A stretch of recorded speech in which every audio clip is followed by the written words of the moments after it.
Hare Krishna, dear devotees. Welcome to today's Japa session.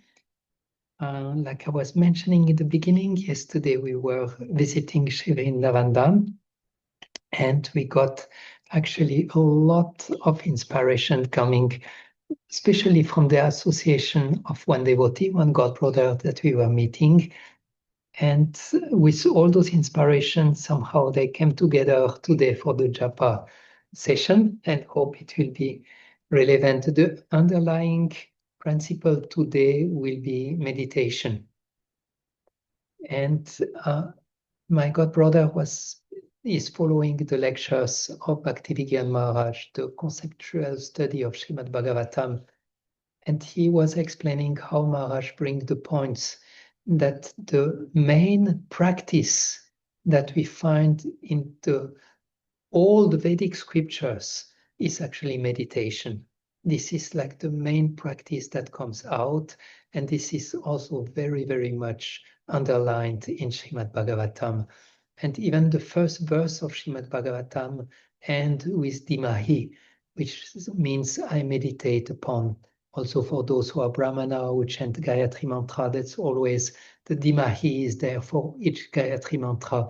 That's very, very much stressed, the point of meditation. And yesterday, when we came back from Vrindavan to Govardhan, we received like a lot of Mahaprasad, and we were distributing Mahaprasadam to the devotees here in Anyor in the project of Bhaktivedanta Goswami Maharaj. And I noticed we distributed the prasadam to the devotees, and then I noticed one devotee, he had the prasadam in his hand, and he was kneeling down, and he was looking at the Mahaprasadam with deep absorption before he would eat it. He seems to be praying in his mind to the Mahaprasadam, really like connecting with the action he was doing. And I thought, wow, this is meditation in practice. This is like very, very deep. And I also had another example of a god sister who had been initiated, but she just needed to make her yagya, initiation yagya. So she asked my spiritual master for blessings, and Maharaj answered, meditate deeply on the meaning of initiation, what it means for you to be a disciple. They say if you don't have this meditation, this yagya will be just a ritualistic ceremony. And I notice how everything we do in Krishna consciousness should become actually meditation, should become something that has like very, very deep meaning and impact on our consciousness. So what to say about our japa practice? And spiritual life in general is all about meditation. So what about our japa meditation? So meditation is actually a state of mind in which we can be also out of japa, but where we want to enter when we chant the holy name. And this means to become reflective, to become prayerful, and to be able to concentrate, and of course, to control the mind. There is no much sense of meditation without mind control. Now, again, Bhaktivedanta Maharaj was giving a very nice explanation of what mind control is. And he was saying mind control is actually that you choose your thoughts. You are not the victim of all the thoughts that come through your mind and just follow them, but you consciously choose what you want to think about and what you don't want to think about, which means actually it's to become actually an observer, observing our thoughts. We here often bring the mind back to the holy name, but to decide, okay, now I actually have the right and I have the capacity and ability to choose the thoughts that I have. And now in Japa, that will be the main work that we will do in this first session, is actually to consciously choose to be with the holy name, and not only be with the holy name, but serve the holy name. That will be our focus on this first. We choose now to serve the holy name with our attention and be there with our mind, connecting our mind deeply with the holy name so that we enter the state of meditation and we can actually connect deeply with the holy name.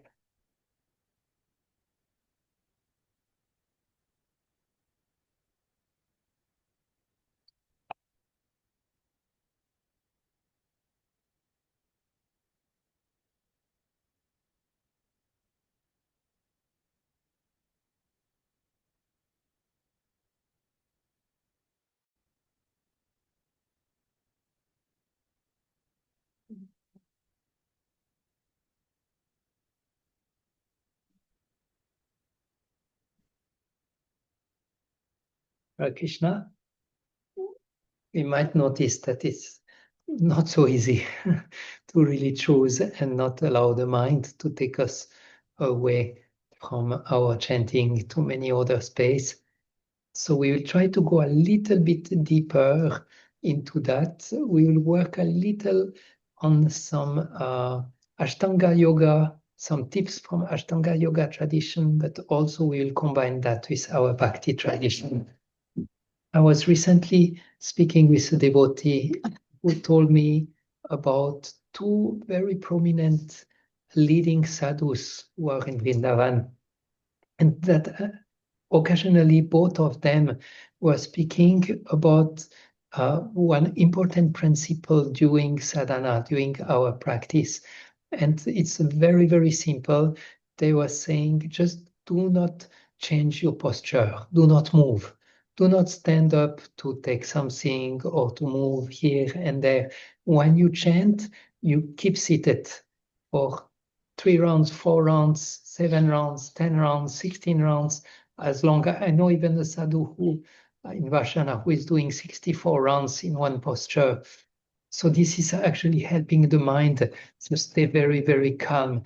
And what we can also do is actually every movement that we do is going to agitate the mind. So also when we chant, it's recommended to not move too much right and left or back and forth as we chant, but as more as we can stay still, as more as our mind will be peaceful and focused.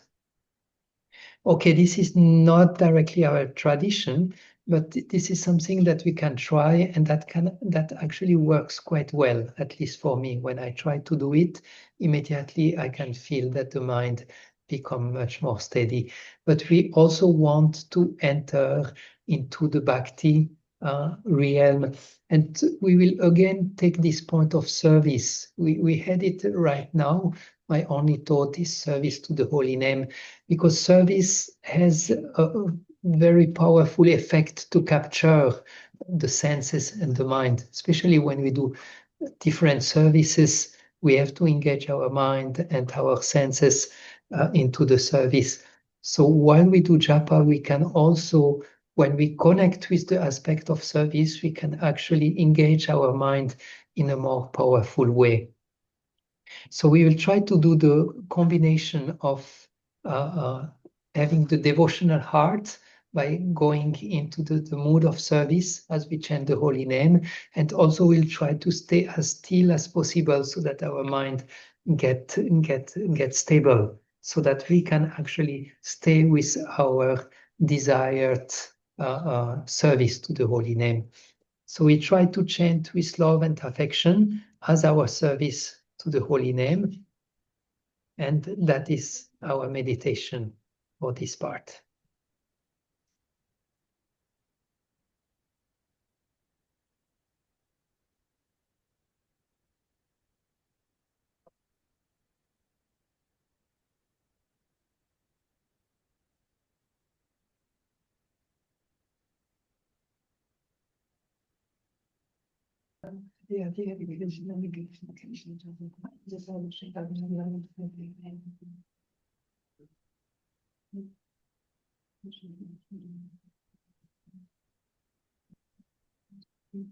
Just few thoughts regarding service and this mood of service. We were studying last Saturday on our living in Braj. There was the story of Sanatan Goswami, who was now very old and was doing every day the parikram of Govardhan. and he had to take rest here and there because he was very tired and because he was very old. And then Krishna appeared to him, and with the upper part of his clothes, Krishna waves to give some air to Sanatan Goswami. And Sanatan Goswami thought, wow, when Krishna started to speak, Sanatan Goswami thought the voice of this young boy is refreshing my heart, like he's waving, he's refreshing my body. And then Krishna told him, Baba, you should not do anymore this Govardhan Parikram, you're too old now. And Sanatan Goswami said, but young boy, this is my service. I am attached to my service and I will do my service. I will never stop my service. So we can see I thought it would be so nice to become as attached to our service to the holy name. So this attitude or mood of service can actually have a very deep aspect of absorption in Krishna consciousness. And I think I mentioned also recently, there is a verse in Vrindavan Mahimamrita where it is described that the maidservant of Srimati Radharani have beautiful faces that are decorated with happiness due to their service to the divine couple. So this just some thoughts on this, developing this mood of service. So we'll go to the last step for today, and the last step is actually still choosing the road in direction of attraction, to become attracted to the holy name. Actually, we had recently also this teaching in Bhagavat Life. We were hearing the story of Bharat Maharaj, who actually became distracted from his spiritual practice because of the deer, and who had actually quite of misfortune of having to take an animal body in his previous life.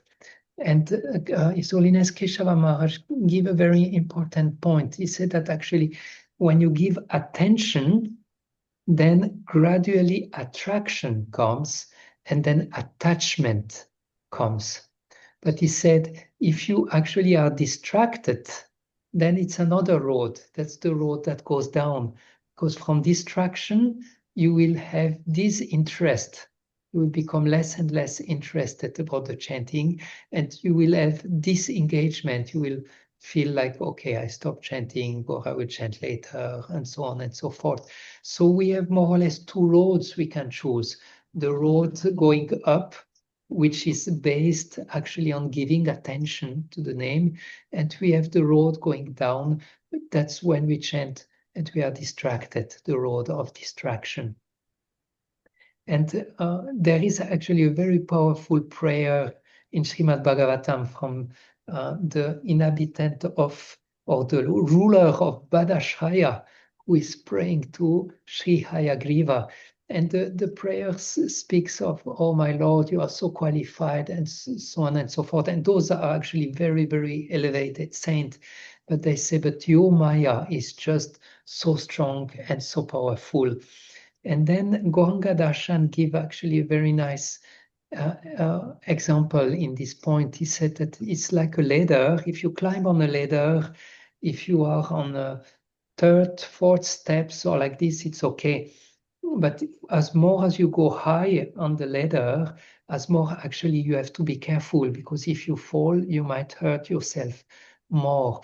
So he said actually we have to, as more as we grow in Krishna consciousness, as more actually we should be careful. As more as we go high in Krishna consciousness, as more as we should become careful and attentive.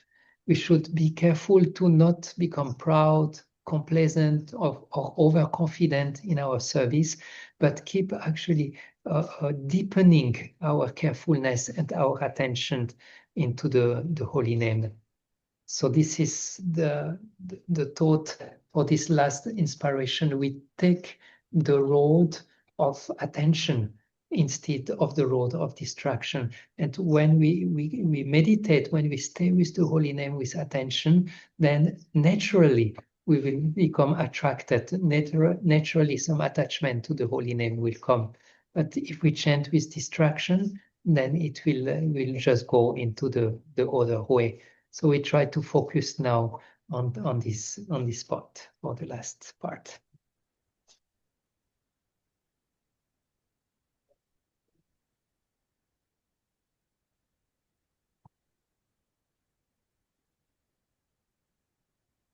Hare Krishna Krishna Hare Hare Rama Rama Krishna Krishna Krishna Hare Hare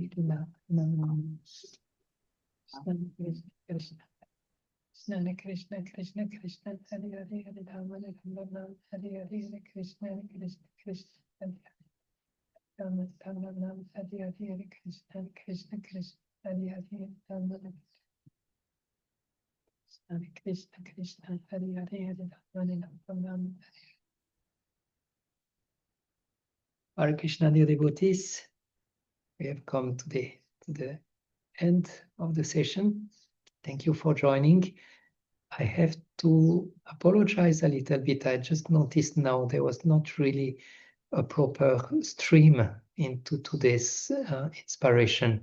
I mean, meditation was the main principle, but it went a little bit in all directions. Many different type of inspirations were there. So I hope you can choose one of them and that you can apply. But the main point is actually the importance in our spiritual life in general, not only in our chanting of the holy name, to actually become deeply absorbed and contemplative. Most of us, we come to Krishna consciousness for actually developing this contemplative aspect of our life in Krishna consciousness, which is not often so easy to do. We sometimes need some extra discipline and extra inspirations to develop this contemplative aspect. And this, when we work nicely on the chanting of the holy name to develop this aspect, then it also pervades all other place in our life. So I thank you for your attention and hope you are able to follow something or catch something out of today's inspiration. I see Venoya Mataji, you have raised your hand. Yeah, Hare Krishna, Rai Prabhu, and dear devotees, please accept my humble obeisance to Srila Prabhupada. I have a practical questions regarding the distractions. I totally agree that it's best to do nothing except chanting, also no position change, nothing. One thing is, at least in my case, I think for others also, one needs to drink water. Ne? And also already this water drinking I perceive as distraction. Ne? But and then I think, okay, yeah, what is more wise now? To drink or to drink not. Ne? But if you don't drink for too long time, especially as pujari, you already drink too less, ne? And the morning is mostly the time to drink more. In my case, and during the day, it still goes down. Also so it would be better to be totally without this distraction. Ne? And on the other side, it's not so healthy to not to drink for 2 hours or what or longer. What is your experience? I saw sometimes, sportsmen that are doing bicycle or like this, they have a small pipe coming and they can just drink like this. It's a joke. It's a joke. I think it's okay, Venoya Mataji, if you just move time to time to drink a little bit, but the rest of the time you are actually still in your position. Your mind will be still most of the time. I think it's important to drink in the morning, and I also drink. But maybe the moment when you notice, oops, you were somewhere else, your mind was wandering, then okay, drink a moment at that time, and then you keep chanting. That's small thing. And again, this is helpful tips for concentration, but we want definitely to work much more on the level of bhakti, on the level of the heart, on the level of absorption and attraction to the holy name and the service attitude, and all those aspects are like the core of our practice. The others like staying still and like these are some more physical or mechanical tips that we can use here and there. But as Bhakti Yogi, we want to work much more on the mood and attitude of our chanting. Yeah, thank you. Thank you. Okay, so thank you for joining. And next week we will have a break because we have Janmastami coming over the weekend. And I see many of us are already into Janmastami planning and Janmastami service. So next Monday we have a little break and we will start again in 2 weeks. So thank you for joining. Harinam Prabhu ki jai, Srila Prabhupada ki jai, Shri Vrindavan Dham ki jai. Thank you for joining.